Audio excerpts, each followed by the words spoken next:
Hi, I'm Chris Capell from Dizzy Pig, and today I'm going to be showing you how I cook my competition style brisket.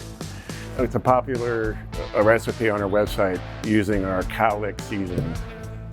The Dizzy Pig competition team racked up 70 top 10 brisket finishes in our first 120 competitions. I've cooked hundreds of briskets in competitions alone, and we've cooked them about every way they can be cooked. Moist and tender is your goal, but you also want great flavor.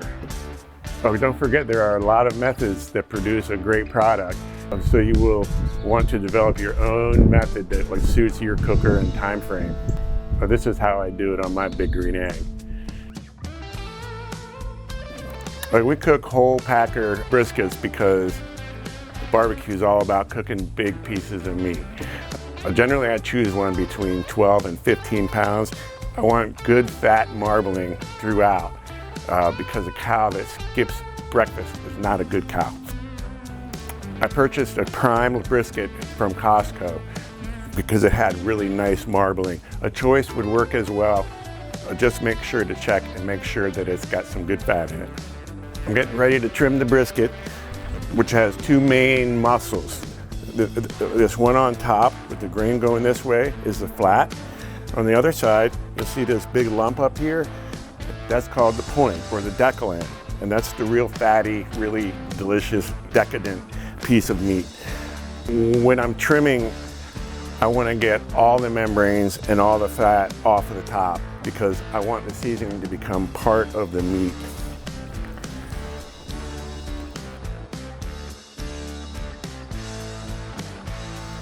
Right now I'm trimming the flat.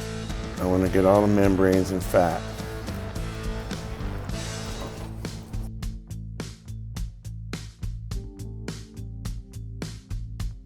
Now that I have the flat trimmed, it's time to cut the fat off of the point.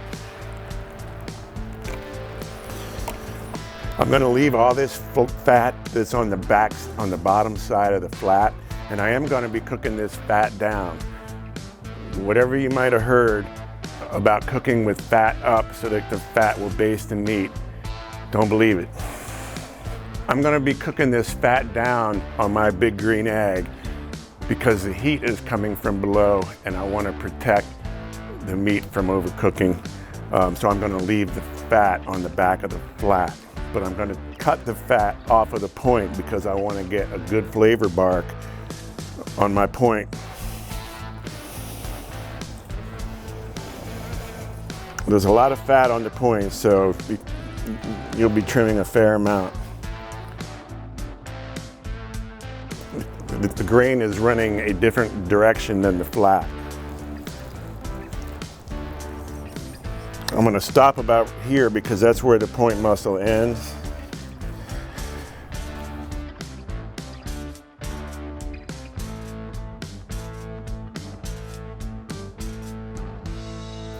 Now I have the point all trimmed so that my seasoning can create a wonderful bark. While it's not critical to inject your brisket, I like to inject a little bit of beef stock and salt just to get that little bit of extra flavor, especially when you're competing and the judge is only taking one bite. I go across the grain in a pattern, and I use about a pint of injection for a brisket. As I'm injecting across the grain, I slowly pull the needle out so that the injection gets all the way across. The flat is injected. Now I'm going to inject the point.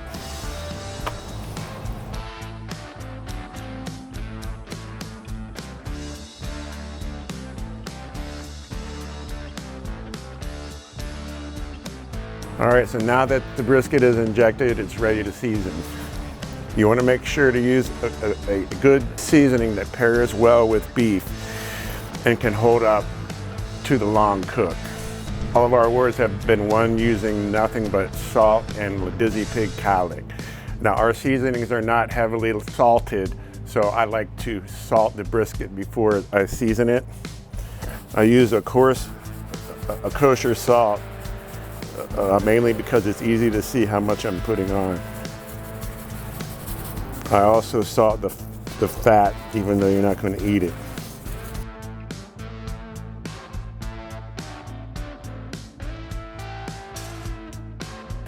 Flip it over.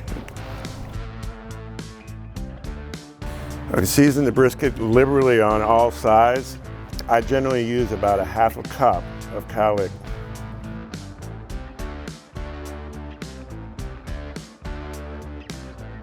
The brisket is all injected and seasoned, and I'm ready to start my cooker.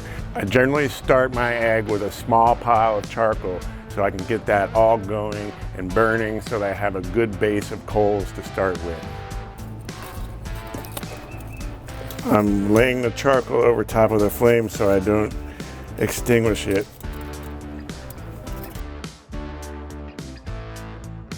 So now my fire starter has burnt through and I've got a nice little base of coals.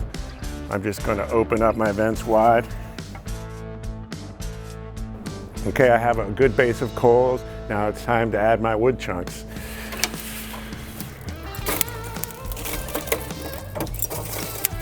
I generally use about 4 or 5 chunks.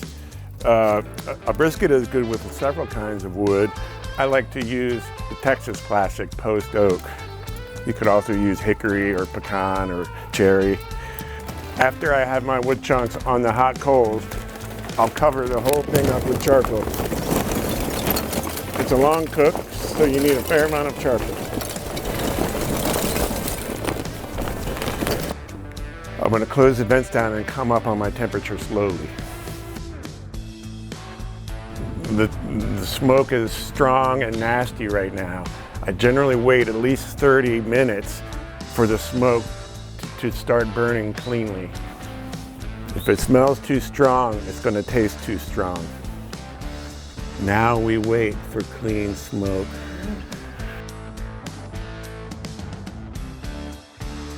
The smoke has thinned out. It smells wonderful. It has a little bit of a blue tinge, but I'm just trusting my smell. It smells delicious. So I'm going to put the brisket on right now. Now I put the fatter part, towards the back of the big green egg because it tends to burn hotter towards the back.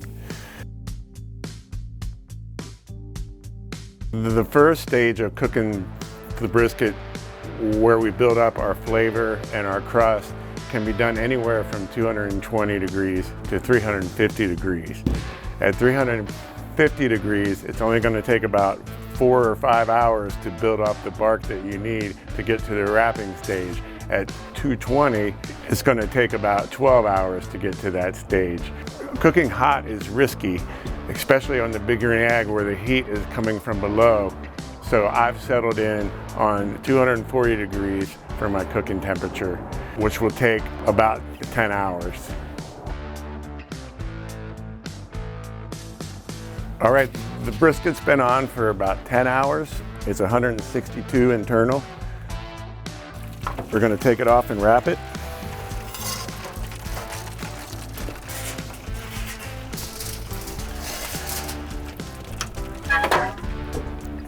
I have all the flavor that I need on the brisket now. I've got 10 hours of good gentle smoke.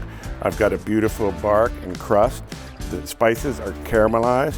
Now I use aluminum foil for my wrapping. I'm going to pour some black coffee. I don't pour it over top of the brisket because I don't want to wash off the bark.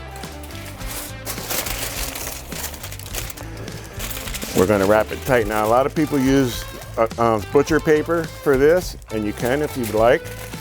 I don't see any benefit personally, and I like to keep the au jus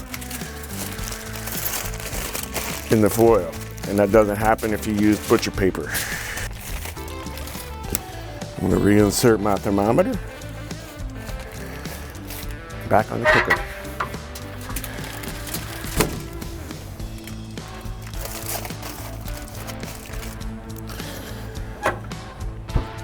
Once you reach an internal temperature of 190 degrees, that's when I begin checking for tenderness. If it's not tender and it grabs back on me, I wrap it up and I'll check in another 15 or 20 minutes. The brisket is 190 degrees internal now, So I'm gonna start checking for tenderness.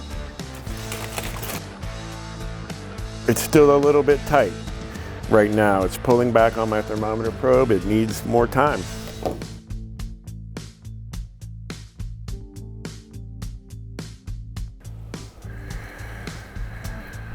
Well, the probe is going in and out really easy. It's tender. It's about 196 right now, internal temperature. There's no magic number for when it's done. It's tender when it's tender. So you need to use your feel, and that's the most important part of cooking a brisket. I'm gonna cover with a towel to rest.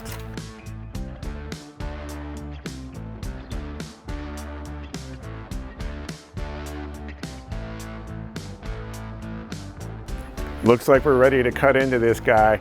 It's been resting for about a half hour. You can rest it up to 3 hours, but we're ready to eat.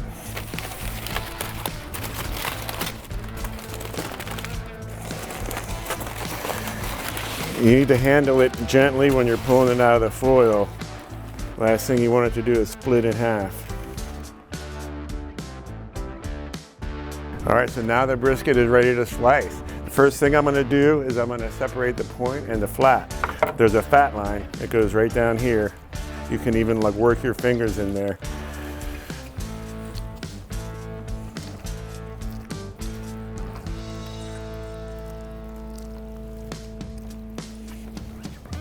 And now the point and the flat are separated.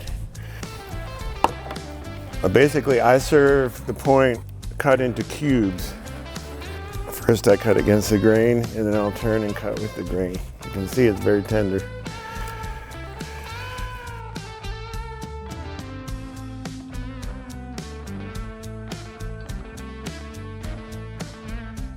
Now you can see that's the bark. But that's why I cut the fat off of the point, is so you got this nice lovely bark on here.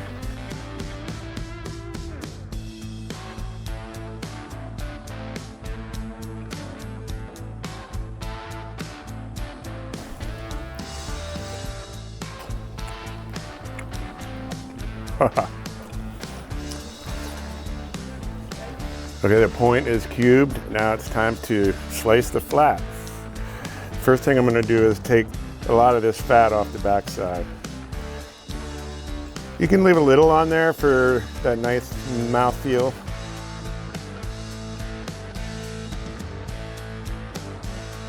I'm going to slice the flat against the grain.